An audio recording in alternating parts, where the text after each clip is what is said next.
पाकिस्तान के साबिक वज़ीर-ए-आज़म को इलेक्शन कमीशन ने नाअहल करार देकर घर बिठा दिया। इसके अलावा रिटर्निंग ऑफिसर्स के बहुत सारे पेचीदा और पोशीदा सवालात ने जहां अखबारात और टेलीविज़न को बहुत सारी चटपटी खबरें फराहम की, वहाँ बहुत सारे अच्छे फैसले भी हुए, जैसा कि पाकिस्तान पीपल्स पार्टी के PP 31 सरगोदा से रहनुमा असलम मढ़ियाना को इलेक्शन लड़ने के लिए नाअहल करार दे दिया गया। मौसूफ एक उस्ताद पर मुबैना तशद्दुद के मरकज़ी मुल्ज़िम है। इसके अलावा किसी और का वोट कास्ट करने, किसी वोटर को वोट कास्ट करने से रोकने, वोटर को मुफ्त ट्रांसपोर्ट फराहम करने वाले और मजहब और फ़िरके के नाम पर वोट मांगने वाले को 3 साल कैद होगी। इन अहकामात का खैर मकदम एक बड़े तबके ने किया है। पाकिस्तान के सूबा बलूचिस्तान में ज़िला लसबेला के हल्का NA 270 और सूबाई असम्बली के PB 45 में इस वक्त क्या हो रहा है, पिछले 5 सालों में मुंतखब नुमाइंदों ने अपने हल्के के अवाम के लिए क्या किया, ये तमाम तफसीलात जानने के लिए सच का सफ़र में मेरे साथ रहिएगा।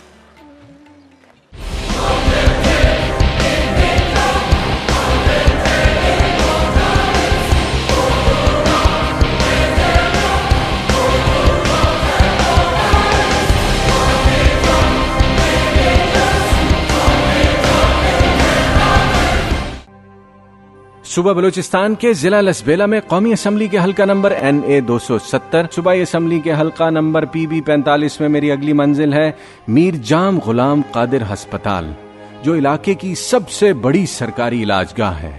रास्ते में मेजबान रियाज हुसैन से इलाके में तरक्याती कामों बारे सुस्ती और खांचेबाजों की तफसील मालूम हुई। नहीं, अगर देखा जाए जाम साहब हों चाहे बुदानी साहब हों, इन्होंने काम ज़रूर किया है, ये नहीं कहेंगे कि काम नहीं किया।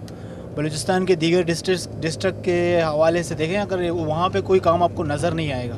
जो एक आम आदमी की ज़िंदगी को जब हम देखते हैं तो उसको तालीम के अंदर उस तरह से मेयारी तालीम की सहूलियात नहीं है, अच्छी हेल्थ फैसिलिटीज़ नहीं मिलती, अगर उसे इंसाफ चाहिए तो इंसाफ नहीं मिलेगा।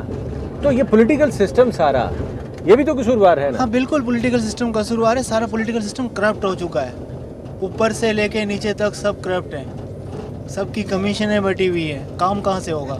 फंड तो निकल आते हैं। तरक्याती कामों में ये सियासतदान और इलेक्टेड नुमाइंदे जो होते हैं, ये अपनी कमीशन भत्ते, ये जाहिर बात है, निस्फ से ज़्यादा इनका कमीशन होता है। ये कमीशन पूरा करेंगे तो ठेकेदार काम क्या कराएगा? कमीशन, अब बिल्कुल कमीशन सिस्टम पूरे बलूचिस्तान में बल्कि पूरे पाकिस्तान में है।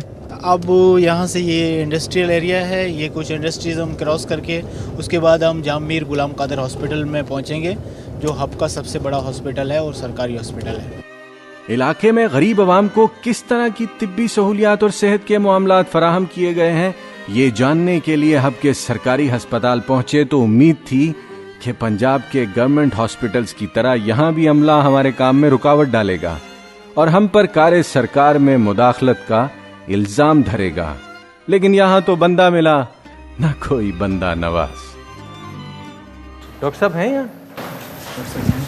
क्या नाम है यहाँ जो MS है? MS है हम लोगों का डॉक्टर अब्बास लासी।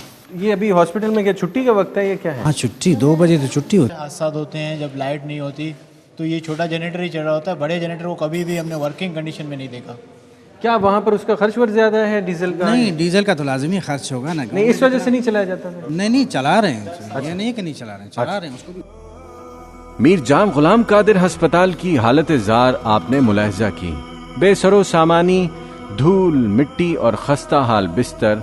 अस्पताल है या कोई आसारे कदीमा? अभी इसी शशोपंज में था कि डॉक्टर अब्बास अली लासी तशरीफ ले आए, जो इस वीरान अस्पताल के मेडिकल सुपरिटेंडेंट हैं। हॉस्पिटल के हम देखते हैं जैसे कि बहुत ही वर्किंग कंडीशन में नहीं है बिल्डिंग, क्यों है ऐसा यहाँ? इसलिए कि हमने अभी रिपेयर के लिए, हमारे सेक्रेटरी साहब पिछले दिनों आए थे, हमने उनसे डिमांड की हुई है रिपेयर के सिलसिले में, क्योंकि 10 साल से यहाँ रिपेयर का काम नहीं हुआ।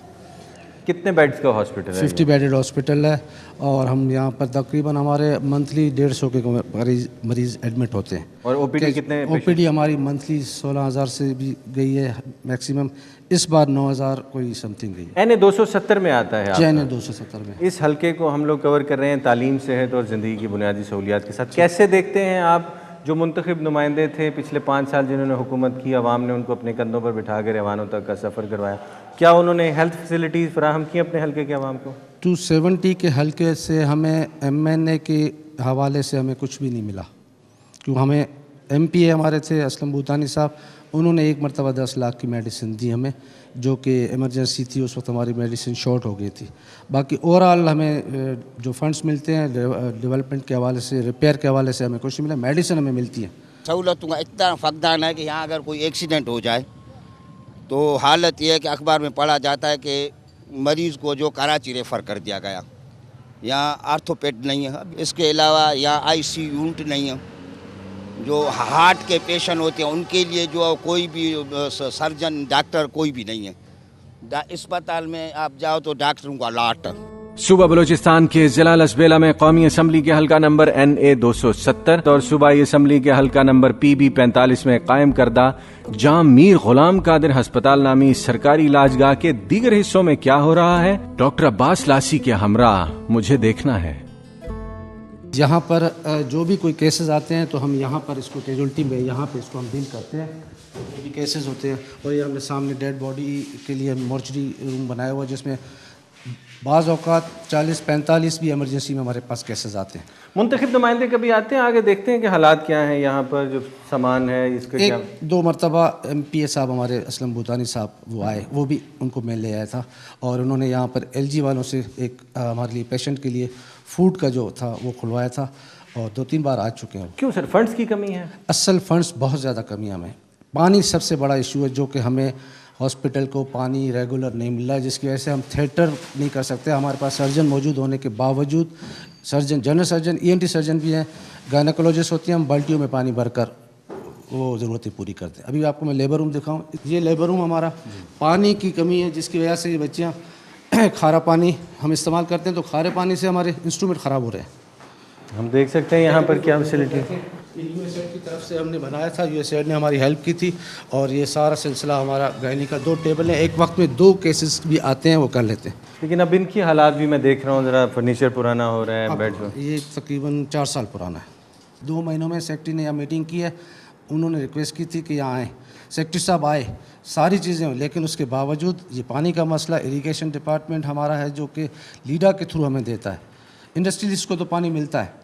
एक इंडस्ट्री की तरफ अभी मैं आपको बताऊं, जाएं तो वहाँ पर कोई 14-14, 15-15 उनके तालाब बने हुए हैं, जहाँ पे 2 तालाब होते थे 2003 में, अब देखें कितने तालाब हैं। वो तो हमें छोड़ते नहीं हैं वहाँ पर, और ये इंडस्ट्रियलिस्ट हमारा पानी ज़्यादा करते हैं। हम कब कोई बात करते हैं तो कहते हैं जी यहाँ तो आप इंडस्ट्रियलिस्ट को डिस्करेज कर रहे हैं, इनको आप भगाना चाहते हैं, ऊपर लेवल तक हमें डांट पड़ती है। लेकिन जो आदमी जान से बाजी वो हारने नहीं जा रहा समझते, है, वो नहीं समझते। यहाँ पर 45 केसेस इमरजेंसी हमने अटेंड किए हैं इन हालात के बावजूद।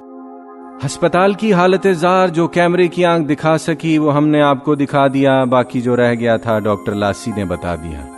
अब मुझे जाना है उन वार्ड्स की जानिब जिनका अभी जिक्र खैर हो रहा है, और मिलना है बलूचिस्तान के इस बेसरो समा मीर जाम गुलाम कादिर अस्पताल में जेरे इलाज कुछ मरीजों से। ये आपका मेन वार्ड है जहाँ मेन वार्ड है, ये वार्ड है, ये वार्ड है। और कितने पेशेंट्स हैं यहाँ? 8 सुबह हमारा होता है, डॉक्टर्स जो आते हैं, कोई 8-10 डॉक्टर हम आते हैं मॉर्निंग में अर्ली, तो राउंड करते हैं और पेशेंट की जो सर्विसेज होती है उनको। रहमतुल्लाह साहब, क्या हुआ बच्चे को? ये गिर गया छत से। अभी कैसी सूरत हाल है? सही है अल्हम्दुलिल्लाह। यहाँ इस अस्पताल में आपके जो आपको सहूलियात दी गई हैं वो ठीक है? डॉक्टर ख्याल करते हैं? जी ख्याल करते हैं। तो कब से आप यहाँ दाखिल किया हुआ बच्चे को? अभी 2 दिन हो रहे हैं। यहाँ जो आप लोगों को सहूलियात दी गई हैं, जो डॉक्टर साहिबान है, ठीक है? जी है। कमी किस चीज़ की है? किस चीज़ की नहीं कमी नहीं है, बेहतरी किस चीज़ से आ सकती है? अल्लाह ने मेहरबानी। अब बच्चा ठीक है आपका? जी शुक्र, अल्लाह ने मेहरबानी, शुक्र। कब से इस अस्पताल में दाखिल हैं ये? ये आज 4वां दिन है। तो यहाँ इलाज मुआवजा ठीक हो रहा है? शुक्र है, कुछ गुजारा हुआ, लेकिन अभी तक बिल्कुल ठीक नहीं है इन्हीं की, अभी तक इसका इलाज की ज़रूरत है। डॉक्टर साहिबान जो हैं ये आप लोगों का ख्याल रखते हैं? जी बिल्कुल। दवाई शवाई मिलती है? जी हाँ। कि हम चाहते हैं कि इस हॉस्पिटल में हमारे पास पैथोलॉजिस्ट हो, ताकि हम लेबॉर्ट्री की जो हमारी सर्विसेज हैं उन सर्विसेज को हम और इम्प्रूव करें। अब इस वक्त भी हमारे पास लेबॉर्ट्री में 10-12 टेस्ट ऐसे हो रहे हैं जो कि बेसिक होते हैं, लेकिन बड़े टेस्ट नहीं हो पा रहे हैं। जो छोटे छोटे टेस्ट होते हैं वो हम कर रहे हैं और इंशाल्लाह करते रहेंगे। हम आवाम बहुत गरीब है सूबा बलूचिस्तान की, अगर हम टोटलिटी में देखें और ख़ास तौर पे यहाँ भी इतने ज़्यादा लोग जो हैं वो खुशहाल नहीं हैं। 10 लाख तो इमरजेंसी मेडिसिन दी उन्होंने सेक्रेटरी साहब ने।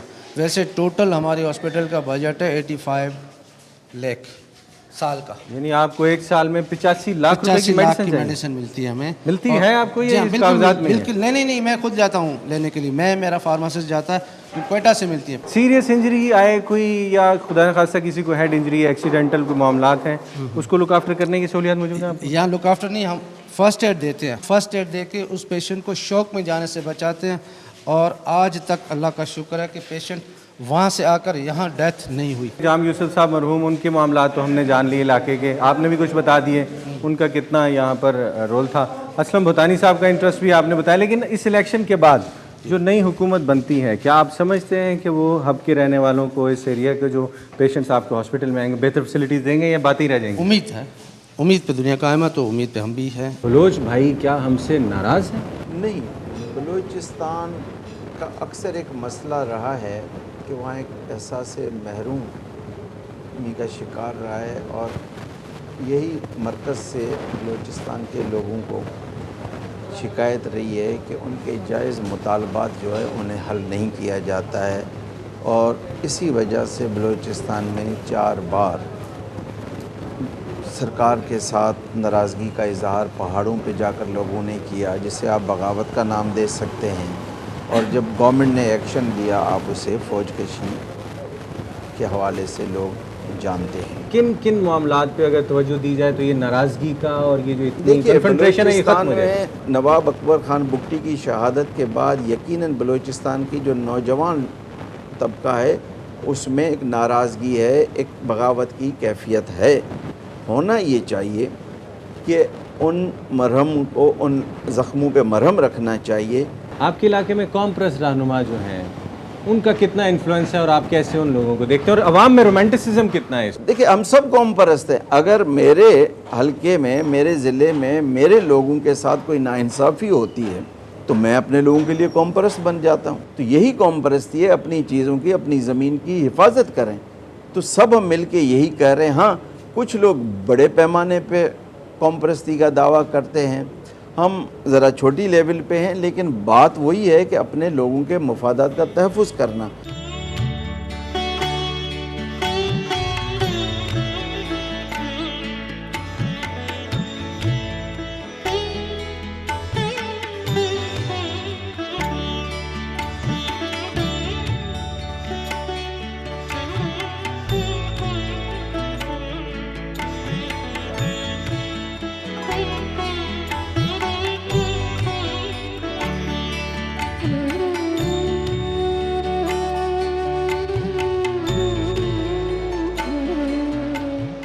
सुबह बलोचिस्तान के ज़िला लसबेला के हल्का एन 217 PB 45 में सच का सफ़र आज इख्तिताम पजीर हुआ। हम अपने बलोच भाइयों से मिले, उन्हें पूछा कि पिछले 5 सालों में उन्होंने ज़िंदगी कैसे गुजारी, मुस्तकिल बीमारियों और इलेक्शन की तैयारियों, ज़िंदगी को कैसे देख रहे हैं। सुबह बलोचिस्तान हो या पूरा पाकिस्तान हो, एक आम आदमी यही सोचता है कि क्या कभी उन चोर और लुटेरों का एहतसाब मुमकिन हो सकेगा जिन्होंने अवाम को अंधेरों में डुबो दिया। क्या हम में से किसी को पाकिस्तान का मफाद अजीज़ है? क्या कोई ऐसा हुक्मरान आ सकेगा जो पाकिस्तान के नौजवान को बाइज़्ज़त रोज़गार फराहम कर सके? क्या इन हालात को देखकर हम ये कह सकते हैं कि हम एक जिंदा कौम है? क्या कभी उन चोरों और लुटेरों का गिरबान कोई पकड़ेगा जिन्होंने पाकिस्तान की कौम के 1371 करोड़ रुपए को सीक्रेट फंड्स के नाम पर उड़ा दिया? ये तमाम बातें सोचनी होगी और ये तमाम बातें मुमकिन हैं सिर्फ़ और सिर्फ उस तरह कि अगर हम अपने वोट का दुरुस्त इस्तेमाल करें, उन लोगों को अपने कंधों पर बिठा कर ऐवानों में छोड़ आएँ जिन्हें पाकिस्तान का मफाद अजीज़ है, जिन्हें आपका मफाद अजीज़ है। सोचिएगा ज़रूर और बहुत कुछ कीजिएगा भी ज़रूर। And just take good care of yourself always. अस्सलाम वालेकुम।